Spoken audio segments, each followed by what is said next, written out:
agents are writing more code than ever, leaving developers anxious about their future purpose. But researchers just identified the 3 essential skills human engineers will need when AI does the typing. First up, mastering verification. Since AI generates code instantly but unreliably, your job shifts to writing strict, machine-checkable rules, letting the AI grind out the implementation that passes them. Second, agentic architecture. Future engineers won't just prompt a single AI assistant. You'll act like a manager, assembling entire pipelines of specialized coding, testing, and verifying agents to complete complex tasks. And third, when AI writes everything, human teams dangerously lose track of how their own software works, creating cognitive debt. You combat this by strictly owning the high-level blueprints, keeping the architectural intent intact while the underlying code rapidly shifts. The profession has fundamentally evolved. Your primary job is no longer producing software, but governing trust in systems built by autonomous machines. Oke, tadi sudah kita lihat video dari penjelasan dari Google Notebook LM ya, hasil generate dari Google Notebook LM yang menganalisa mengenai bagaimana peran programmer di era AI saat ini.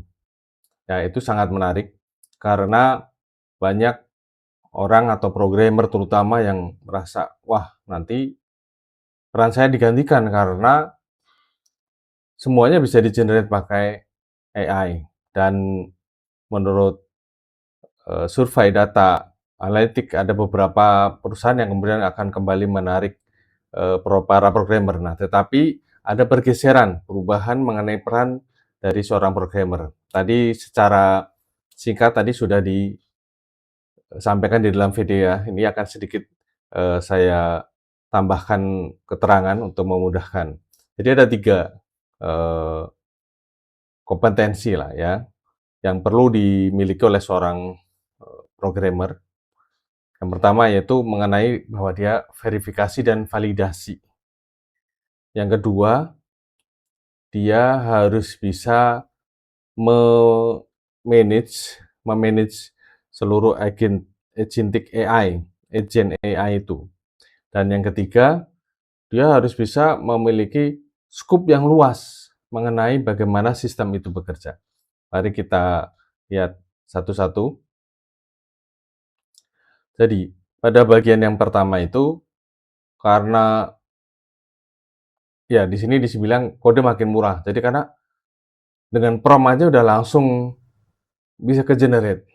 Cuman kalau kita nggak bisa memverifikasi, memvalidasi bahwa apakah itu benar atau enggak, ya gimana? Nah, yang bisa memverifikasi dan memvalidasi adalah seorang programmer. Dan programmer itu harus tahu titik-titik mana yang memang diperlukan untuk verifikasi dan validasi tersebut.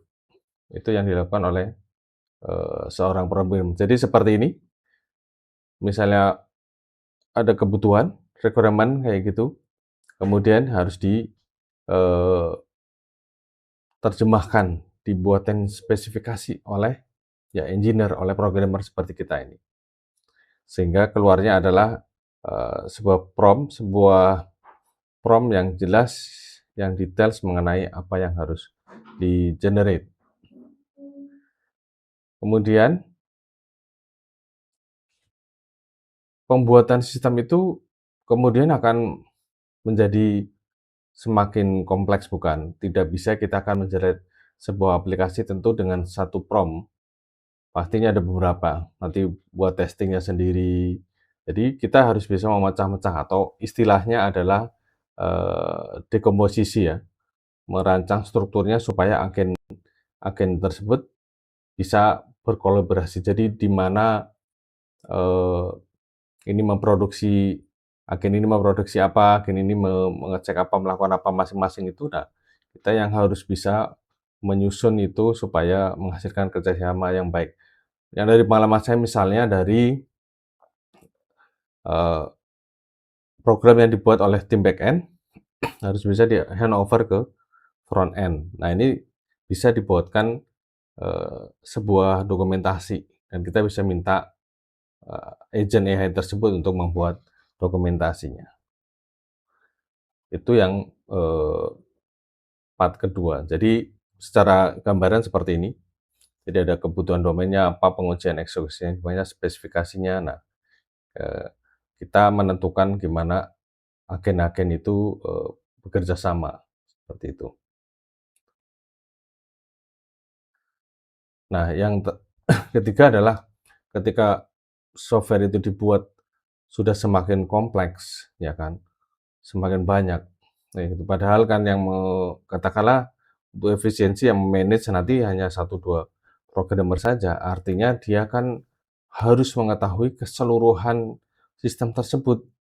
Ya, katakanlah ya dari database, dari sistem security-nya, autentikasinya, terus, kapabilitasnya, kemudian banyak hal yang lain yang dia harus tahu. Nah, kalau semuanya kemudian diserahkan kepada, AI dan sudah saking rumitnya itu sistem, kalau kita tidak punya gambaran skema besar mengenai bagaimana itu dibangun, kita akan lost, kita akan kehilangan, eee, arah itu sebetulnya sistem ini ngapain. Nah, ini adalah yang disebut atau diistilahkan dengan hutang kognitif. Jadi, eee, meskipun itu pembuatannya lebih cepat, kita sebagai manusia, sebagai software programmer itu tidak boleh kehilangan, eee, skema atau arsitektur besar daripada, eee, aplikasi tersebut.